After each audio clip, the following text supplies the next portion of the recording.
Jealous competitive friends.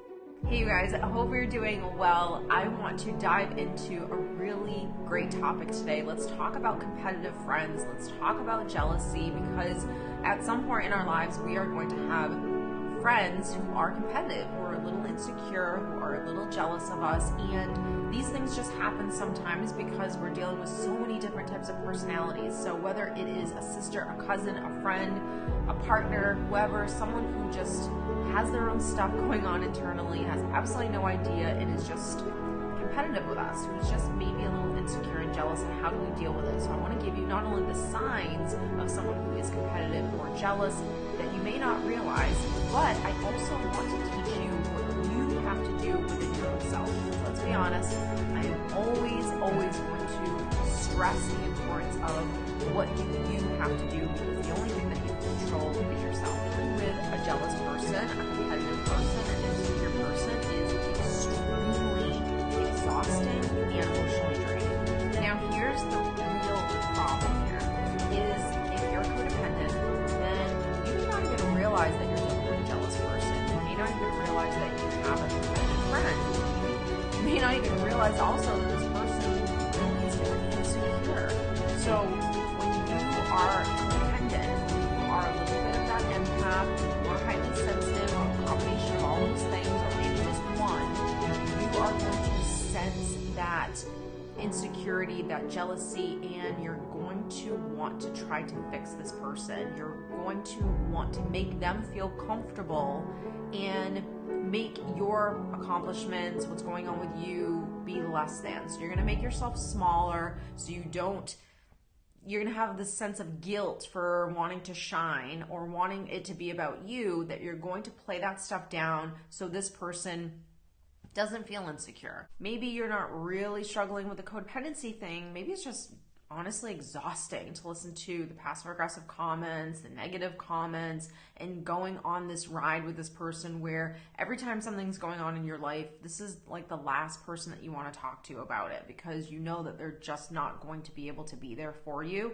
in the way that you would want them to be. A person that is always looking to one-up you in conversations, that when something good is happening with you or you're happy about this, it now becomes about them. So you'll probably see this in like narcissistic, not necessarily narcissism, you definitely see it in narcissism, but the person doesn't have to be narcissistic. They could maybe be a conversational narcissist where it kind of always goes back to them and they're always trying to like just one up you in conversations. Or it's always about themselves and never about you, in the sense that they never praise you, they never encourage you, they never want to celebrate your wins. It's not something, maybe they don't downplay things, but they can't ever really put the spotlight on you because it makes them feel insecure that they don't have that or that they're not there. So it's always about how they feel, and they can't really ever hold a space for anyone else. They don't really have a genuine interest in you.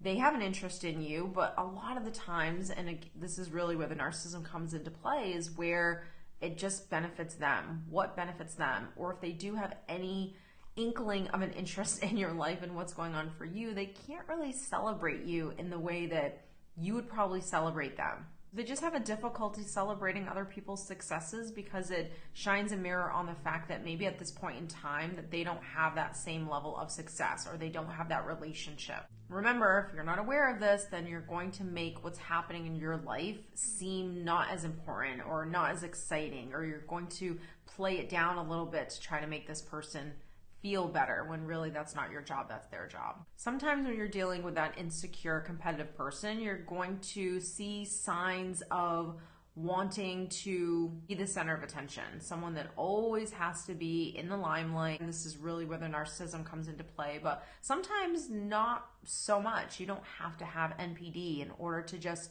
want to be the center of attention sometimes, because it gives you validation that makes you feel like you're enough. The problem sometimes with this also is that when you're unaware that this is the type of relationship that you have in your life, you're going to try to one up them as well. Your self-esteem ends up coming down because you are making it come down. You are making yourself feel smaller. So if you make yourself feel smaller because of guilt, because you feel uncomfortable, because they're uncomfortable, then that's going to affect your self-esteem. And in some ways, you're going to start being competitive with them as well. All of these things can really show in the criticism, the constant criticism, the constant negative comments, the constant picking at you and nitpicking the situation, or making light of what could happen in a negative way versus what could happen in a positive way. This is really that sneaky part of this, is where sometimes we can't blatantly see the insecurity. I know for me, I could not see that years ago. I didn't see that. I just took everything on, and I realized just how exhausting it was, but I didn't realize that right off the bat in these relationships. I didn't see the nitpicking. I didn't see that I was dumbing myself down or playing myself down to try to make this person feel good about themselves. I didn't realize that I was making that my responsibility. I didn't always realize that the way they celebrated me was not anywhere near the way I would celebrate them. I didn't realize that they couldn't hold the same space for me that I was holding for them. And it doesn't mean I was right and they were wrong, or I'm a good person and they're not. It has nothing to do with that. It just has to do with trying to find the people that are your tribe, the people in your life that should be in your life that will inspire you and motivate you and uplift you and make you feel good.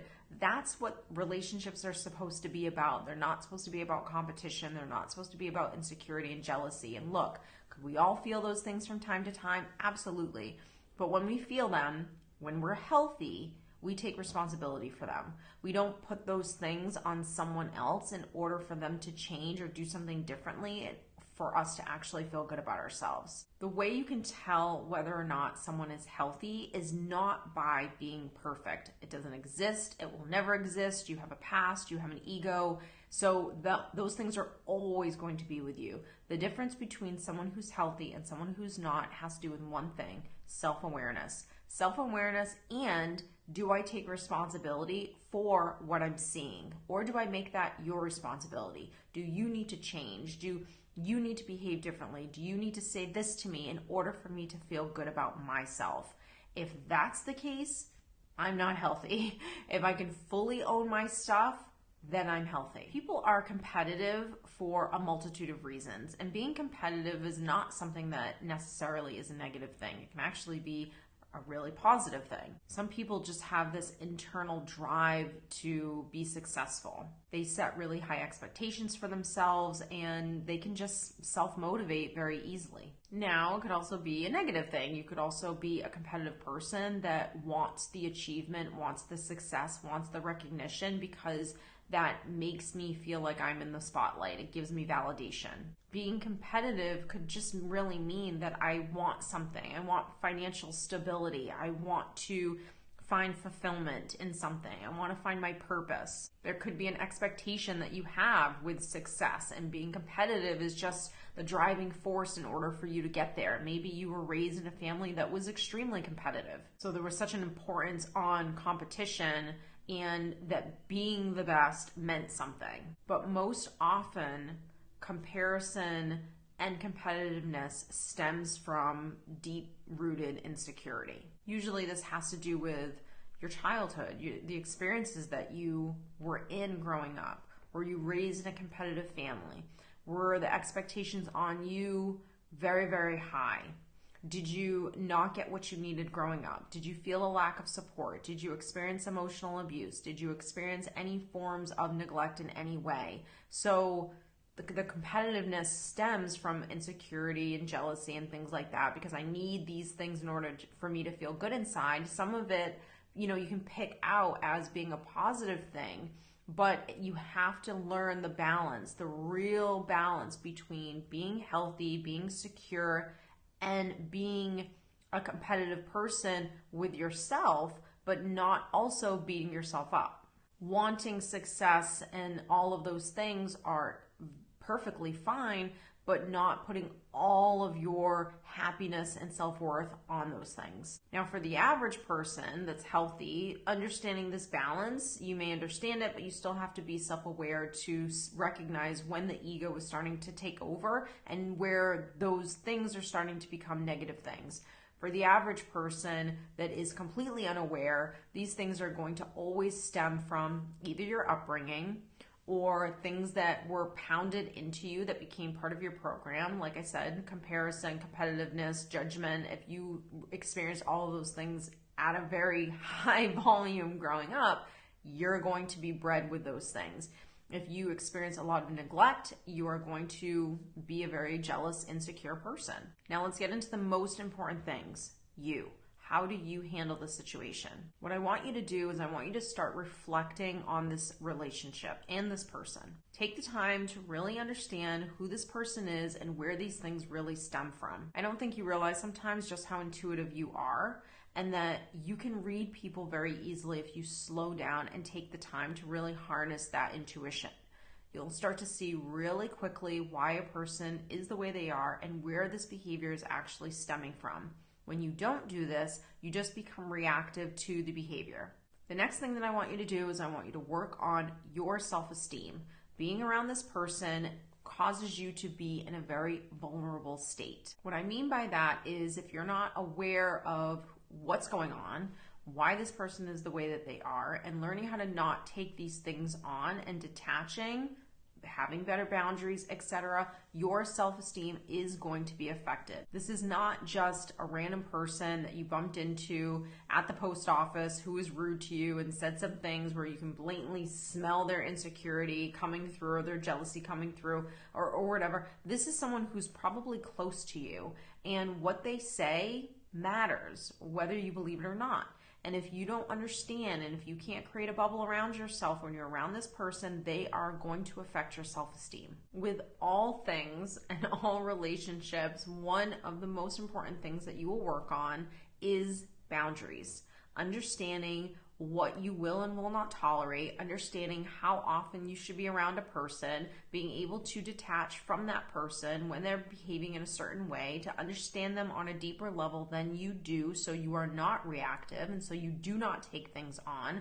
That is extremely important. And if you don't work on those things, you're always going to be surrounded with relationships that are just unhealthy. And that is going to affect not only your self-esteem and how you feel about yourself, but it's going to affect your mood, the days, how your day goes, because when you're around someone, it's just going to carry, they're going to let all of that toxicity and all of that baggage just kind of fall on your lap, and then you're going to take that with you throughout the course of your day. And that affects so much of your life, is the people you surround yourself with. So guys, thanks for watching. If you enjoyed this video, don't forget to like and subscribe, and don't forget to share me with friends and family. Regardless of what people are going through, everyone needs a dose of mental health and to learn this stuff.